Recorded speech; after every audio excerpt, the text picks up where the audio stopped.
Bama, LSU, Death Valley, what more do you want? It's the game of the week, and here's why I think Bama gets it done. You are Locked On College Football with Spencer McLaughlin, your daily podcast on all things college football. Part of the Locked On Podcast Network, your team every day. Welcome, everybody, to another episode of Locked On College Football. I'm your host, Spencer McLaughlin. Thank you so much for making this your first listen or your first view every day. Part of the Locked On Podcast Network, your team every day, and your daily source to stay up to date with the biggest stories in this, the greatest sport on planet Earth, which is brought to you today by our friends over at FanDuel. You can get a big return over there. New customers can place a $5 bet, and you'll get $150 in bonus bets if you win your first $5 bet. Visit FanDuel.com to get started. We're picking every game in the SEC. We're picking every game in the ACC. But the first two segments will feature these two fine gentlemen. Matt Moscona, Locked On LSU. Luke Robinson, Locked On Alabama. Luke, I'll start with you. Here's why I've got confidence in the Crimson Tide. The biggest issue that I've seen with Alabama consistently has been the defense, but Jalen Milroe has also been a consistent problem as well. I think the bye week allows Alabama to get closer to its ceiling, whereas LSU, I feel like, has been playing some pretty good football, but also doesn't have as many things to work on as Alabama does. I think the ceiling for the Tide is higher. Am I nuts? No, I don't think you're nuts. I think the ceiling may be a little higher.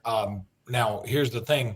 We don't know which Jalen Milroe is going to show up. I'll say this, that Kalen DeBoer seems to do very well after a bye week. He did, at least for one half against Georgia, one half in one play. And I think that this team needed a bye week badly. They had faced the Alabama schedule looked tough on the front end. It looks even tougher now. The only team that they play all year that has a losing record as of this moment is Auburn, and that's at the end of the year. So this team needed a bit of a break. And again, looking back, and you go, boy, you just played a Vanderbilt team, and I know Vanderbilt, but they're tough this year. And then South Carolina, my God, their defense can be disruptive as heck any moment.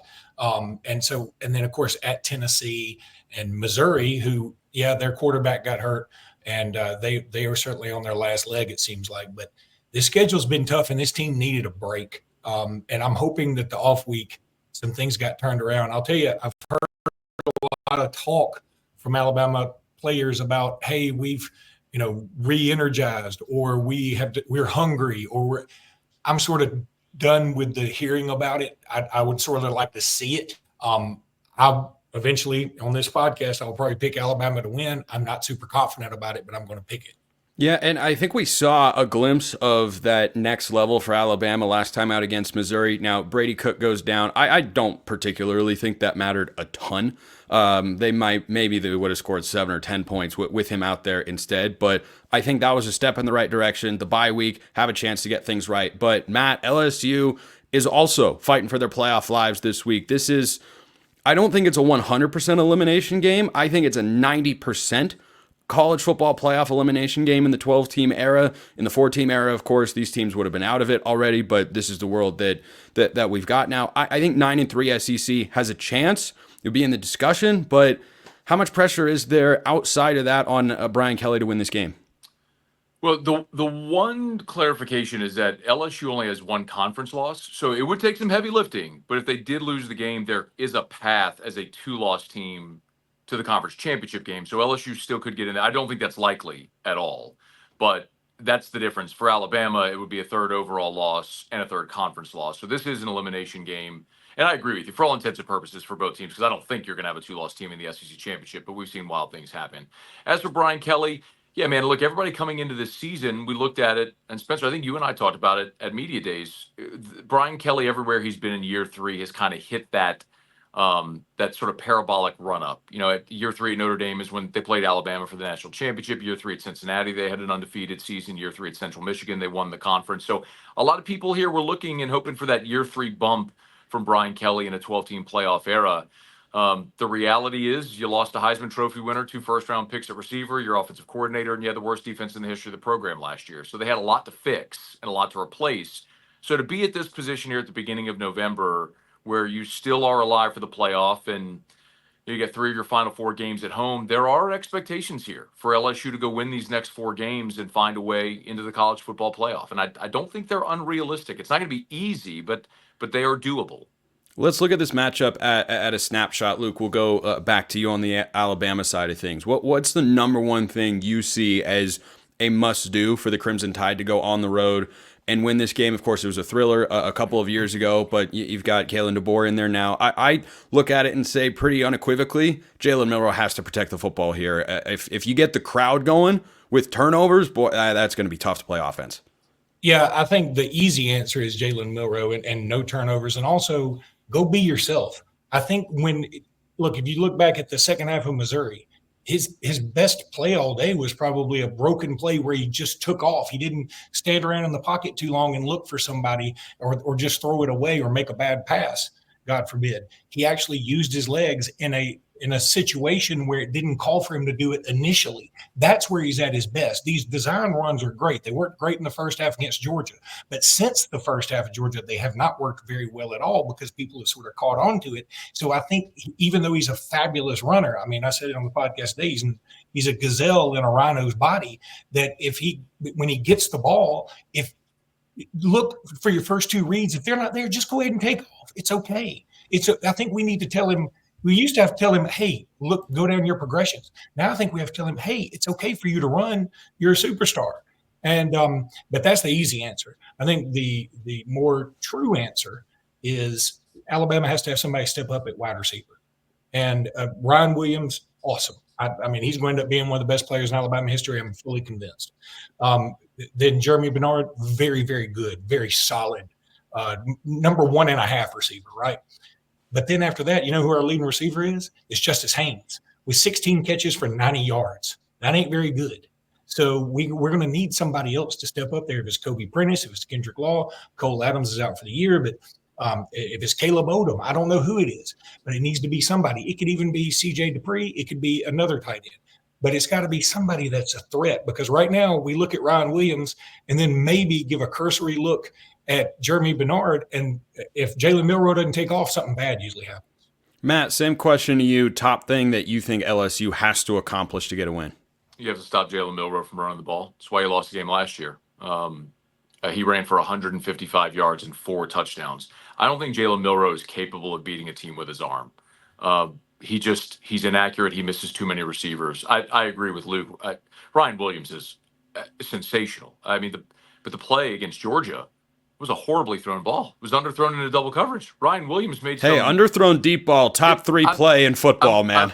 I'm with you. That's it's better to underthrow the deep ball than overthrow it. That was a terrible throw. Ryan Williams made an all-time play, pirouetting in the air, making dudes. I mean, it was a joystick. It's incredible. That goes on Jalen Milroe's stat sheet as a 75-yard touchdown pass, but that was 75% Ryan Williams, maybe 85% Ryan Williams.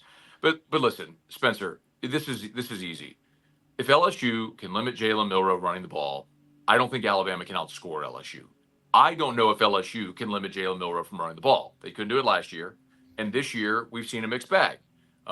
They did a very good job against UCLA. They limited Arkansas, their quarterback and running back combo, Taylor Green and Jaquindon Jackson, to 38 yards rushing. LSU had a fantastic plan. And then a week later, they go to Kyle Field and act like they've literally never seen a running quarterback when Marcel Reed went in. So I don't have an answer for you of what LSU defense is going to show up, but this is very easy. If you open up the stat sheet after the game and Jalen Milroe runs 20 times for 147 yards and 2 scores, LSU is going to lose the football game. Let's do score predictions. I'll start. Bama 34-30. I don't think the defenses are going to have their best days, because off a bye, I tend to like the ability for offenses to game plan there. And both these teams, of course, coming off the bye into this matchup. So I'll take Bama 34-30. Luke, what say you? I've been saying 30-26 Bama, again, with a confidence level of 5 out of 13. I'll do something pretty random there. And the caveat is all these things we said may not matter if the weather is god-awful. So, and Matt's more boots on the ground there. I'm not sure exactly what it's going to be. But the one thing that I've been trying to put an asterisk by all week is all these things I'm saying are asterisks assuming the weather is okay. So I'm going to go Bama 30-26. Matt? I don't have a score. I don't mean to cop out, but I picked LSU to win this game before the season and Luke is probably aware of this. I've been yelling like a madman since the day Nick Saban retired about Alabama. When I look at a game that's close, I look at three things. I look at quarterback, coach, and venue. LSU's got a better quarterback. LSU's got a better coach. LSU's playing a night game at home in Tiger Stadium. I think it's a close game. Alabama's certainly capable of coming and winning this game because LSU's got flaws that we've talked about. But I don't think Alabama defensively is good enough this year to stop LSU from moving the ball and scoring. And I just don't believe Jalen Milroe is going to beat LSU with his arm. So I do think LSU finds a way to scratch out a close one, probably something like what y'all said, upper 20s, low 30s. I do think we see a lot of points. And Matt, real quick, become Al Roker for a moment. What is the forecast down there in Baton Rouge? Yeah, so if you're not familiar, there's a storm in the Gulf. I mean, freaking November, and we're dealing with a storm in the Gulf. It's supposed to just hang a total left hook and go straight to Mexico. So they're expecting some Friday, maybe early Saturday morning outer band rain. But by the time we get to Saturday night in Tiger Stadium, as of now, as we're recording this, it sounds like it's going to be a nice day. By the way, guys, we have not had a rain game for LSU Alabama in Tiger Stadium since 1979. That was a 3-0 Bama win. So so Luke's right. That would be completely uncharted territory for these teams playing this game in the rain. It's just not something we ever see. And one more thing, let me tell you, you've lucked out because this game is already arguably the best rivalry of this century, right? And then could there be more opposites? I'm locked on Bama. He's locked on LSU. He can't grow hair on top. I can't grow a beard. He's got a collared shirt. I'm wearing a V-neck. It's all awesome. It's a rivalry, man. Oh. All right, so that's how we're going to end the first segment. But in the second segment, we're going to get back to football here. Pick every game in the SEC. Georgia, Ole Miss. Who gets it done? That's coming up next. First, this episode brought to you by LinkedIn Jobs. When you're hiring for your small business, you want to find quality professionals that are right for the role. That's why you have to check out LinkedIn Jobs. LinkedIn Jobs has the tools to help find the right professionals for your team faster and for free. LinkedIn isn't just a job board. LinkedIn helps you hire professionals that you can't even find anywhere else, even those who aren't actively searching for a new job, but might be open to the perfect role. In a given month, over 70% of LinkedIn users don't visit other leading job sites. So if you're not looking on LinkedIn, you're looking in the wrong place. On LinkedIn, 86% of small businesses get a qualified candidate within 24 hours. That's just one day's time. You want to hire professionals like a professional? You do it on LinkedIn. Post your job for free at linkedin.com/lockedoncollege. That's linkedin.com/lockedoncollege to post your job for free. Terms and conditions apply. Georgia, Ole Miss, it's in Oxford. Boy, Lane Kiffin could really use a victory here because Ole Miss then doesn't really control their own path to get to the playoff if they have 3 losses. Matt, I'll start with you. I like Georgia to win this football game. Someone's got to prove they can beat the Bulldogs in the regular season until I'm going to pick it going into a particular game. Same thing with Penn State and Ohio State last week, why I picked the Nittany Lions. I like this version of the Dogs, the Bulldogs of Georgia, 27-20. Georgia's defense, when they're not playing with their food, is still awesome. They suffocated Clemson. They did it to Texas on the road. When they're locked in and motivated and ready to go, I think Georgia's defense, second half against Bama, I think Georgia's defense great. And if no Trey Harris, who's doubtful for this game, Ole Miss's offense is completely different. Give me Georgia. Yeah, I'm going Georgia too, and I think that people are going to probably fall in love with Ole Miss again because they just ran up a score on an Arkansas team that's pretty porous at times, and that's just what they do. And people loved Lane Kiffin, and right now he's kind of fun because he's put out his injury report and he puts out everybody on there, and like somebody will be probable because they have a toothache, and somebody will be questionable because they have a boo-boo, because he just loves screwing with this injury report thing, right? And he's sort of the fun, lovable character right now. Georgia's going to beat them into submission. I really believe that. I mean, I want this to be a good game because this will lead into Bama LSU, and I want to watch it and want it to be fun. But in the end, until Lane Kiffin wins a game like this, it's kind of hard to predict him to win a game like this, right?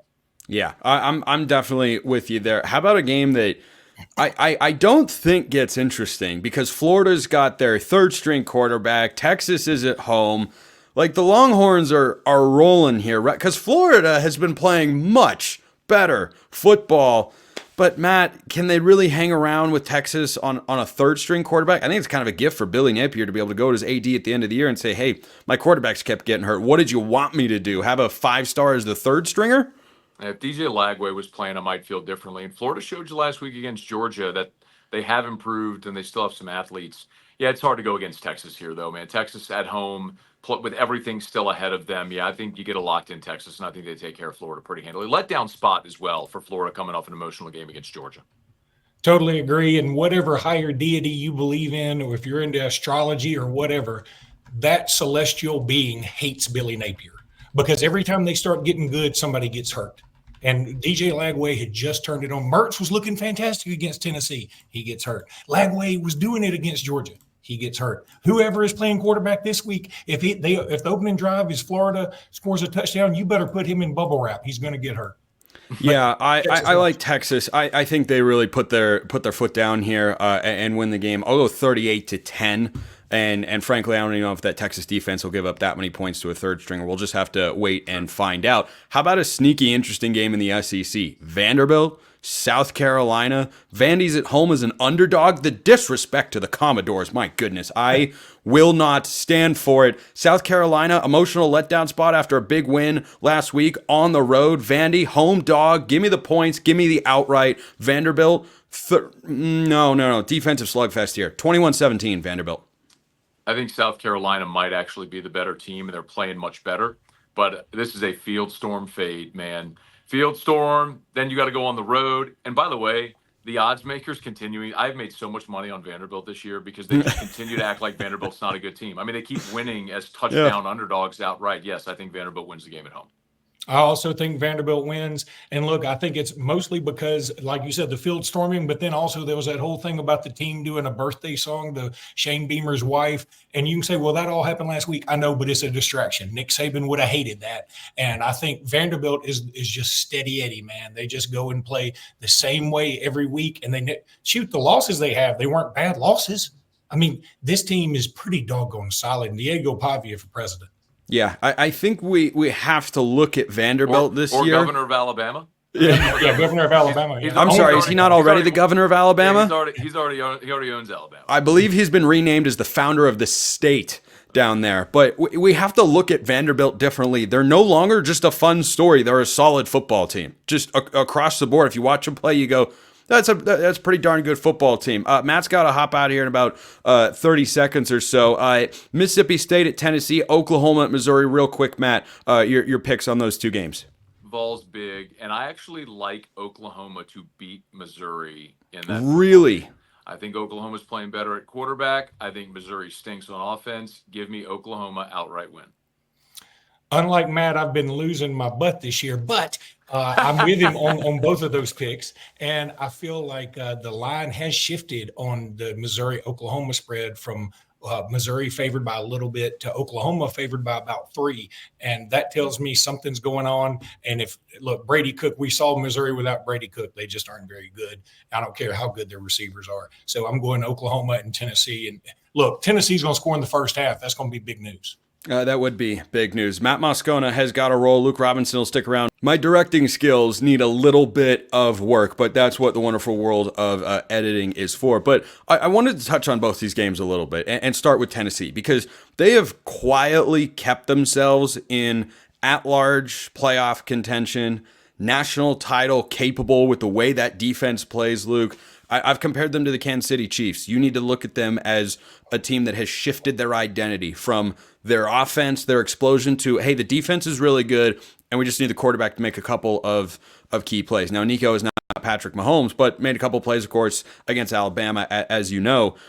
I don't understand what's going on in the first half with Tennessee. It's one thing for this to happen once or twice. This is every single week. The best bets of the year are Indiana to cover the point spread, Vandy to cover the point spread, and Tennessee under in the first half. Do you have any sense of what is going on with the Vols? I really don't. It doesn't make sense. It defies logic. And, weirdly, their defense is what's keeping them in all these games. At the very beginning, Alabama should have been up 17-0. Yep. Georgia should have been up. Oh, excuse me. Bama threw a pick in the end zone in the first half. Yeah. Florida should have been up big. But in the second half, give them credit. They make some adjustments. They're still not awesome on offense, but they're pretty good. And they're good enough. And their defense gives them the leeway to make those mistakes early. So, but look, Mississippi State's sort of a different animal, not a very good team. And I think that I'd be willing to bet. Here's the Luke Robinson lock of the week for the year.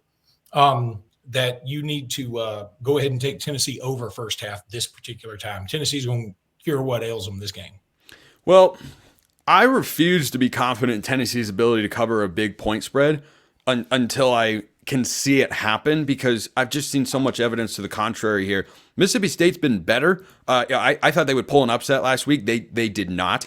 But I think that the Bulldogs offense, they just have to score maybe once or twice, and they could cover 24 points. So I'm taking Tennessee to win. I don't think there's a huge upset alert here, but I'll go 31-10. I think Tennessee's offense figures out in the second half, but I like Mississippi State to cover 24 points. And then this Oklahoma-Missouri game, rough times for Oklahoma. They're 1-4 in the SEC. They're favored at the moment on the road in Columbia. Vegas got to know something, and it's probably the Brady Cook factor. I guess I'm taking Oklahoma because, fools ignore what Vegas tries to tell you. Well, this is just a hold your nose and pick somebody thing, yeah. Right? We're only picking this game because you brought it up. So it's not like this is like game of the week, right? So, yeah, I think I'm going to pick Oklahoma too. And, of course, as an Alabama fan, even if we beat LSU and then we play Mercer, Oklahoma has an off week. And then, of course, it'd be our luck that Oklahoma starts finding their rhythm this particular week and carries it into an off week, and then they play us. 21-10. I'll take the Sooners and rely on that Brent Venables defense to slow down Missouri's offense, which, as you know, Luke, if the defense plays well, you can shut down Missouri pretty darn well. Luke Robinson, Locked On Alabama. Luke, thanks for the time. All right, buddy. Thank you. ACC picks are coming up next. Is this the week Miami goes down? They have to lose eventually, right? I don't know if it'll be this week, but it could be. That's coming up next.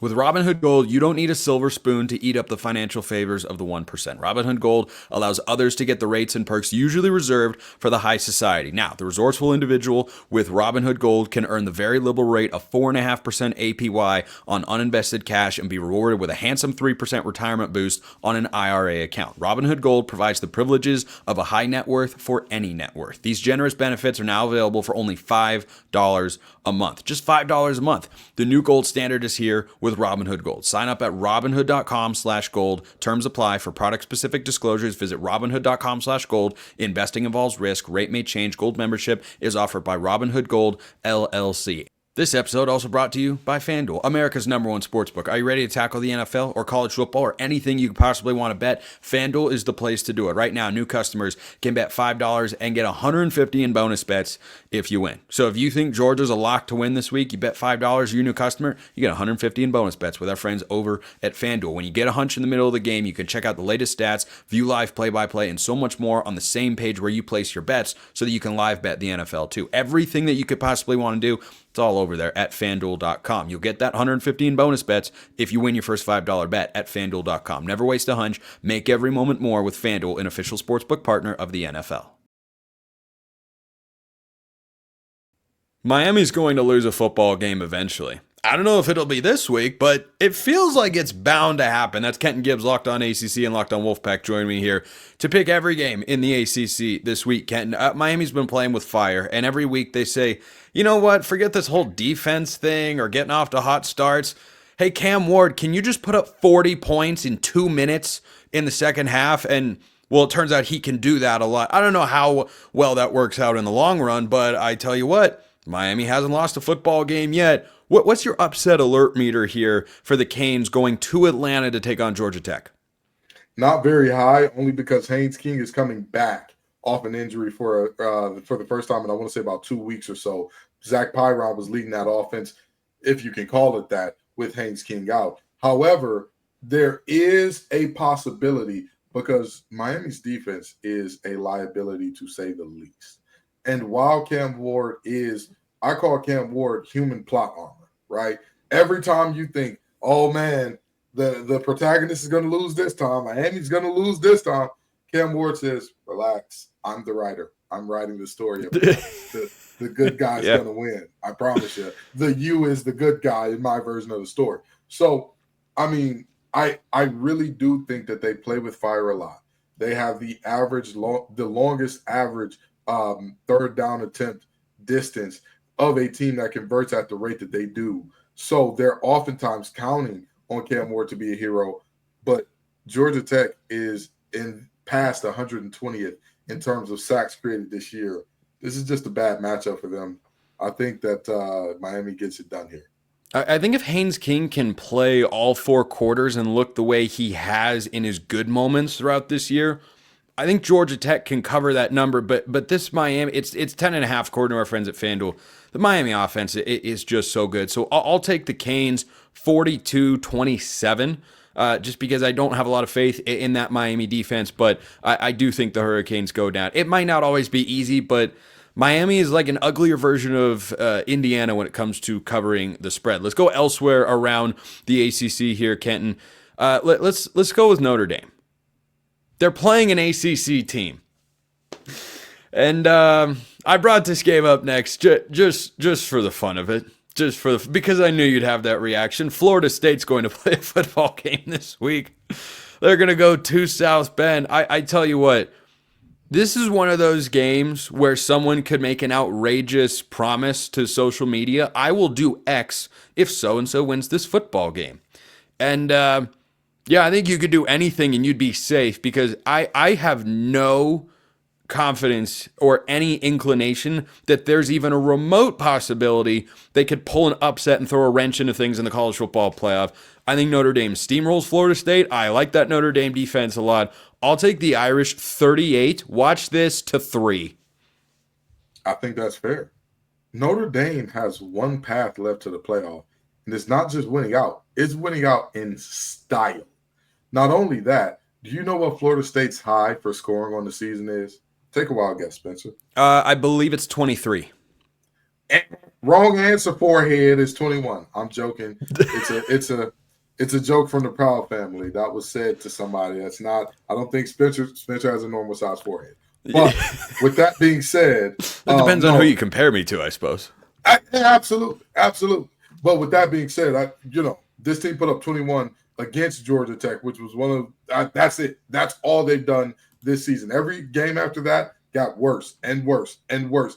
And they have given up. They packed it in. They're not going to come close. It's not even going to look like they pinched Notre Dame after this one. Yeah, I'm with you there. How about Clemson at Virginia Tech? I've got my upset alert meter. Do you smell that? Do you smell what's in the air there, Ken? I tell you what, Virginia Tech isn't great, but they're not bad. And I wonder what the emotional state of that Clemson football team is after getting just pushed around, bullied, and beaten down to a pulp against Louisville last week. They got to go on the road to Blacksburg. I think Clemson finds a way to win, Kenton. No way I think they cover 6. I'll go 27-24. Clemson wins. Byshaw Tootin and Kyron Jones are back. Both were out of action last week, and that's why they could not ice the game. They could not put it away against Syracuse. Syracuse comes back and beats Virginia Tech in overtime. That Clemson team, I think they're front runners. I think they're a team that is dependent upon getting big leads and beating you down. So I'm not sure that they get a big lead and beat them down here. I got Virginia Tech specifically because it's not at night. There will be less thought of this game than it would be if you were thinking about Enter Sandman at 7:30 p.m. I got Virginia Tech being my upset of the week. How about that? So either way, if you think we know what we're talking about, you should at the very least take Virginia Tech and the points. How about Pitt? They're back this week after getting humbled by SMU. They're not out of the ACC championship game picture. They just need a lot of help in order to get there. They play a Virginia team that's fine. I think Tony Elliott's doing a solid job this year compared to preseason expectations. I'll take Pitt in a bounce back here at home. I think the Panthers defense has a little bit of a get-right game here against the Cavaliers. I'll take Pitt 24-10. I agree. I think Pitt wins and Pitt covers. The Sharks are going to hunt. Okay, that's what they call their linebacking core. And it's so sad the way that last week went because Pitt was a very clear case argument for the discrepancies between the Big Ten and the ACC. When you think about, they may very well be the best team in Pennsylvania. Both of the Power 4 teams in the state of Pennsylvania both have one loss. Both of those one losses were 2 one-loss teams who had only lost to undefeated teams. And yet Pitt gets no love, no respect at all. I think the Rodney Dangerfield bit is getting tired, and they deserve their respect, but they're going to whoop the wheels off Virginia in this one. Duke at NC State. Your Wolfpack, Kenton, have played some better football. It's been encouraging for Dave Doran and company. I and many others are wondering, where in the heck was this football earlier in the season? Duke's a solid team, though. I like Duke in this game, even on the road, because I like Malik Murphy. I like that Duke defense a lot, and I don't know that the NC State offense is truly as good as it is shown in glimpses in the last few weeks. Give me the Blue Devils here. Again, I think a pretty low-scoring game, 24-13. Duke has the top passing defense in the ACC.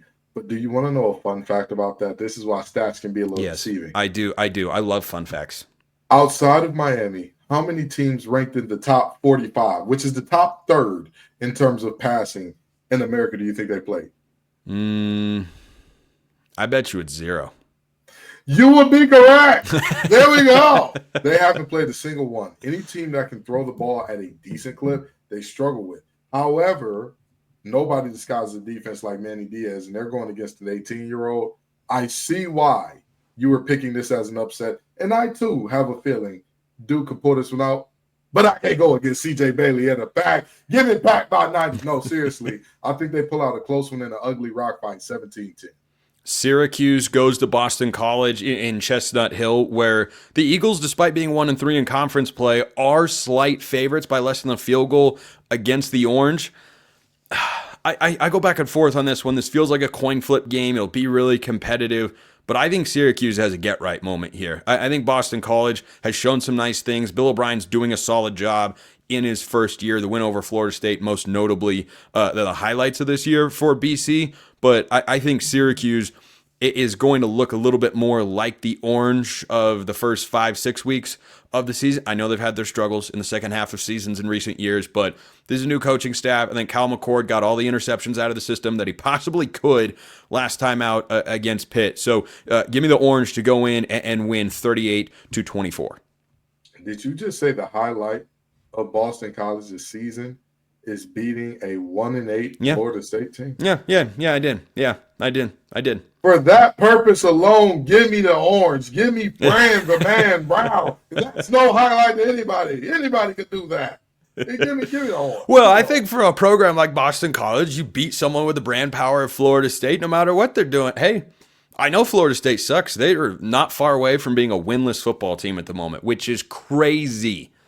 Crazy, absolute craziness, and yet it's just them extending their protest of the college football playoff. Yeah, that's all this is. They're extending their protest. It's been a tough 365 days in Tallahassee. And lastly, Friday night game, ACC Network, California at Wake Forest. Most people call them the Cal Golden Bears, but just want to remind people what state they're from. They're going all the way to Winston-Salem. A 2 time zone jump here, a 3-hour time zone jump from the West Coast to the East Coast. Cal favored by 7. Vegas clearly thinks Wake Forest is not as good as Cal, despite the Bears being 0-4 in conference play. I think Cal gets their first league win of the season. No way do they cover that 7-point number, despite the glimpses that they have shown at times. They're just too inconsistent for me to pick that. So I'll go 24-20. Cal beats Wake Forest, but the Demon Deacons cover. I got Wake Forest in this one in a very close game that, again, is a rock fight. This is the most snake-bitten team I've ever seen in terms of Cal. When they lost to NC State, it was because their kicker missed like an 18 or 25-yarder. I think it was about a 30-yarder, 28, 30 yards or so. That's disgusting. That's objectively like ugh. What do you – kids make that kick on college game day for 50 days. And your kicker missed it. And that's his one job. Your job is to do the thing. 28-yard field goal. 28-yard field goal. I knew it was somewhere in the 20s. I knew it. Yeah, I think this team is too snake-bitten. And I also think people are sleeping on Wake Forest. Don't get me wrong. I don't think they're solid. A great team. I don't think they're a great team, but I think they're going to get themselves a win in Winston-Salem here. Kenton Gibbs, Locked On ACC, Locked On Wolfpack as well. Kent, we appreciate the time as always, my man. Hey, it's always great to see you, Spencer. Anytime you want me back. Again, Spencer McLaughlin has a normal-sized forehead.